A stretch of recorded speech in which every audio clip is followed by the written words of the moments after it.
tu as encore des réserves, la foi n'est pas là. Dès que tu n'as rien à côté, la véritable foi opère. Souvent nous disons que nous avons la foi. En réalité, il n'y a pas encore la foi. Il n'y a pas encore la foi. La foi vient lorsque tu n'as personne à compter. Il n'y a que Dieu. Si Dieu ne t'aide pas, c'est fini. Là où la foi arrive. Mais si tu as encore des choses à compter, il n'y a pas la foi. Amen. Là, toi-même, tu peux agir aussi. Ce n'est pas aussi un péché. Amen. Mais la foi, c'est lorsque tu es au bout de tes efforts. Amen. Et si maintenant, il criait, c'était naturel de crier. Mais Dieu dit à Moïse, dit à ce peuple de rester calme, de rester tranquille. Et Moïse il cria, gardez silence, car moi, votre Dieu, je combattrai pour vous. Moïse parlait de la parole de Dieu. Gardez silence et l'Éternel combattra pour vous. Il y a des choses ici.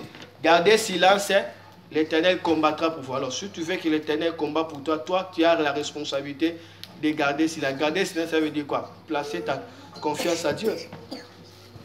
Soyez sûrs de Dieu. Amen. Soyez rassurés que c'est lui. Amen. Gardez silence, restez calme. C'est le signe de confiance ici. Amen. Pour que l'Éternel arrive à opérer des miracles. Alléluia. Si nous lisons Proverbe chapitre 14, le verset 30. Lisez-nous. Proverbe 14, verset 30. Nous sommes appelés à garder le silence. Même si nous sommes abrités devant des problèmes qui pourront nous faire agiter. Mais dans notre cœur, nous devons garder silence, sachant que l'Éternel est avec nous.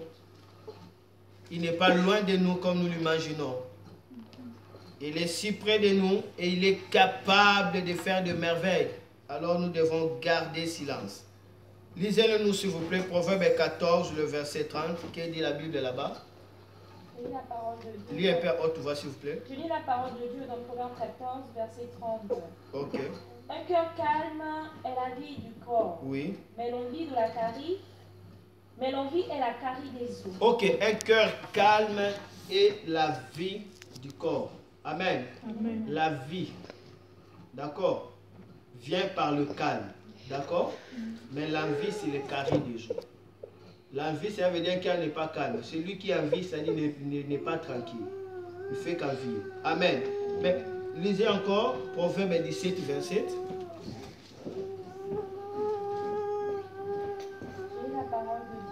Ok.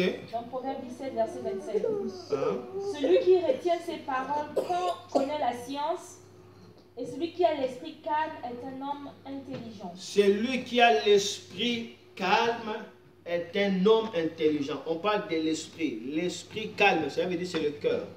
Celui qui a un cœur calme est un homme intelligent. Pour Dieu, un homme intelligent, c'est un homme qui entend la voix de Dieu. Lorsque la Bible dit que l'intelligence, c'est par rapport à l'écoute de la voix de Dieu. C'est par le calme que tu pourras entendre la voix de Dieu. Si ton esprit est agité, tu n'entendras pas la voix de Dieu. Celui qui a l'esprit calme, c'est un homme intelligent. Amen. Ça dit quelqu'un qui écoute, qui entend la voix de Dieu. Nous sommes appelés à rester calmes. Amen. C'est-à-dire être tranquille, c'est aussi important. Certaines choses nous arriveront que dans la tranquillité. Nous voyons Adam était d'abord agité par ses pensées et par après, Ève n'est pas sortie d'elle jusqu'à ce que Adam dort. On nous parle pour la première fois dans l'histoire de l'humanité où l'homme est dormi. Amen.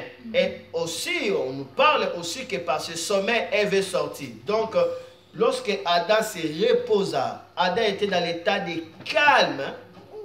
Alors, Ève est sortie. Donc, il fallait que Adam soit calme. Cela veut dire qu'il laisse Dieu le temps d'opérer en lui. Souvent, nos inquiétudes empêchent à Dieu d'opérer. C'est la raison pour laquelle, lorsque le médecin veut faire l'opération, il donne l'anesthésie. Cela n'est pas nécessairement pour que tu ne sens pas de douleur. Mais premièrement, on donne l'anesthésie pour que tu sois calme et que tu permets aux chirurgiens de bien faire la chirurgie, l'opération. Si on bouge de gauche à droite, ils ne sauront pas bien faire. Amen. Alors, Dieu est un opérateur, il a besoin de ton calme, de ton silence pour qu'il opère en toi. Souvent, le repos est très important. Le repos, cela veut dire le fait de mettre Dieu son cœur. La confiance, cela permet à Dieu d'opérer. Lorsqu'Adam dormit, alors Ève est sortie et Adam dit cette fois-ci, voici l'os de mes os, chair de ma chair. Il a dit cette fois-ci. Donc il a vu, mais cela n'était pas ce qu'il cherchait. Il fallait qu'il dorme pour qu'il dise cette fois-ci. Les cette fois-ci de notre vie arrivera dès que nous aurons le calme. Cela veut dire confiance à Dieu, être tranquille. Jésus dit, qui à cause des soucis peut ajouter un demi-mètre dans sa vie? Personne. Donc nous sommes appelés à se reposer à Dieu. C'est pourquoi Dieu dit, faites-lui confiance. Faites-lui confiance et il agira. Amen. C'est important. C'est pourquoi Jésus, dans Jean 6, avant d'opérer les miracles, la Bible dit il fait asseoir d'abord la foule. Il fallait que la foule soit assise pour que le miracle arrive. C'était une foule estimée à 30 000 personnes, mais les disciples devaient travailler à ce que tout le monde s'assoive par rangée pour que le miracle arrive. Même si ça pouvait faire 2 heures, 3 heures, 4 heures, cela n'importe peu. Il fallait que seulement qu'ils s'assoivent pour que Jésus soit connecté au ciel pour leur donner la multiplication. Alors, on a besoin d'être assis, d'être calme pour que la provision de Dieu puisse nous localiser. On a besoin du calme. Même la nature nous enseigne que les grands bateaux accostent que dans les eaux tranquilles et calmes. Là où il y a les eaux ajustées, les bateaux qui ont des conteneurs ne peuvent pas accoster. Donc, on a besoin d'un calme pour permettre à Dieu. Et troisièmement, nous avons vu dans ce passage que la confiance à Dieu, c'est aussi entendre. Entendre, le fait d'avoir l'attente, causer là, attendre. Ça aussi, c'est la confiance à Dieu. Nous le voyons dans Ésaïe 30, 18. La Bible dit, pourtant le Seigneur attend le moment de vous montrer sa bonté. Il se lèvera pour vous montrer sa tendresse. Oui, le Seigneur est un Dieu juste. Il est heureux. Ils sont heureux ceux qui l'entendent avec espoir. Ils sont heureux ceux qui l'entendent avec espoir. Le Seigneur lui-même attend le moment et nous devons l'attendre.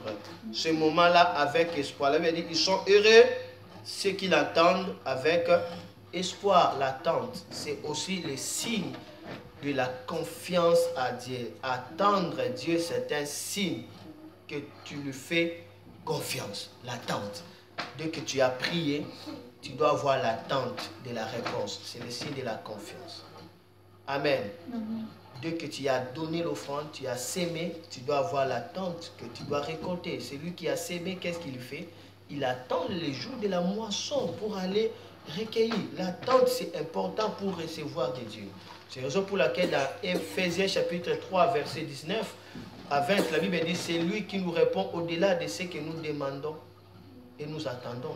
D'autres disent ce que nous imaginons. Donc Dieu opère par notre attente. Il répond sur l'attente. Amen. L'attente d'ailleurs est plus forte que nos réponses. Nous devons s'attendre à Dieu. Dieu aime cette attitude.